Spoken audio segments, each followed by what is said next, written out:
खुशी अपनी माँ के साथ रहती थी। उसके पिता का एक बीमारी के चलते देहांत हो गया था।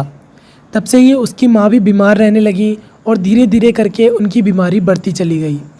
गरीबी के कारण उनका ठीक से इलाज नहीं हो सका और वो बहुत ज़्यादा बीमार रहने लगी। अब वो चल फिर भी नहीं पाती थी। तब से खुशी ही अपने घर को चला रही थी। वो बाज़ार में सब्जियां बेचती और उनसे ही अपने घर का खर्चा पानी किया करती थी। खुशी अपनी माँ से बोलती है, माँ, मैं बाज़ार सब्ज़ी बेचने जा रही हूँ। अगर आपको थोड़ी बहुत परेशानी हो तो बराबर से सैला मासी को बुला लेना। ठीक है माँ, अब मैं चलती हूँ। ठीक है बेटा, तुम परेशान मत हो।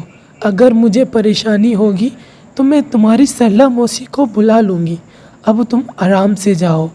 और फिर खुशी बाज़ार की तरफ चली जाती है और बाज़ार में अपनी सब्जियों का ठेला लगाकर सब्जियां बेचने लगती हैं। ऐसे ही वो रोज़ बाज़ार जाया करती और सब्जियों को बेचकर ही वो अपना घर का खर्चा चलाया करती है। उसके पास इतने पैसे नहीं थे कि वो अपनी माँ का ठीक से इलाज कर सके, लेकिन फिर भी वो कोशिश करती और ज़्यादा से ज़्यादा सब्जियां बेचने की वो हमेशा कोशिश में लगी रहती थी। रक्षाबंधन आने वाला था और खुशी अपनी सब्जियों का ठेला लगाकर खड़ी थी। वो सुबह से आवाज़ लगा रही थी लेकिन किसी ने उसकी सब्जियां नहीं खरीदी। शाम हो गई थी लेकिन उसकी बोनी भी नहीं हुई थी। तभी वो देखती है एक लड़का फ़ोन पर कुछ बात कर रहा होता है। वो उससे बोलती है, भैया भैया, घर के लिए सब्ज़ी ले जाइए। बहुत ताज़ी ताज़ी सब्जियाँ हैं, बहुत अच्छी सब्जियाँ हैं। ये सब्जियाँ ले जाइए भैया। इतनी छोटी उम्र में सब्जियां बेचते देख आदित्य खुशी के पास आता है और बोलता है, अरे गुड़िया, तुम इतनी छोटी उम्र में इतना काम कर रही हो। तुम्हारे पापा कहाँ हैं? भैया, मेरे पापा कई साल पहले ही इस दुनिया को छोड़कर चले गए। हम बहुत गरीब हैं, इसीलिए हम अपना पापा का इलाज नहीं करवा पाए। और तुम्हारी माँ कहाँ है बेटा? माँ की तबीयत बहुत ख़राब है, इसीलिए वो अब चारपाई पे से नहीं उठ पाती हैं। तब से मैं ही घर का सारा खर्चे करती हूँ और मैं ही उनका इलाज करा रही हूँ। ये सुनकर आदित्य बोलता है, अच्छा तो तुम सब्जियां बेचती हो? हाँ भैया, आज सुबह से एक भी बोनी नहीं हुई है, एक भी ग्राहक नहीं आया है। और परसों को रक्षाबंधन है। मैं सोच रही थी कि अगर ये आज ये सब्जियां बिक जाती तो इन पैसों से मैं राखियाँ खरीदती और फिर क्या बेटा?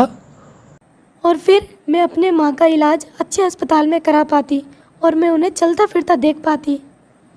ये सुनकर आदित्य उसकी सब्जियों को देखकर बोलता है, टेंशन मत लो गुड़िया, हमने गरीब बच्चों के लिए खाना रखा है जिसमें हम कई तरह की सब्जियां बना रहे हैं।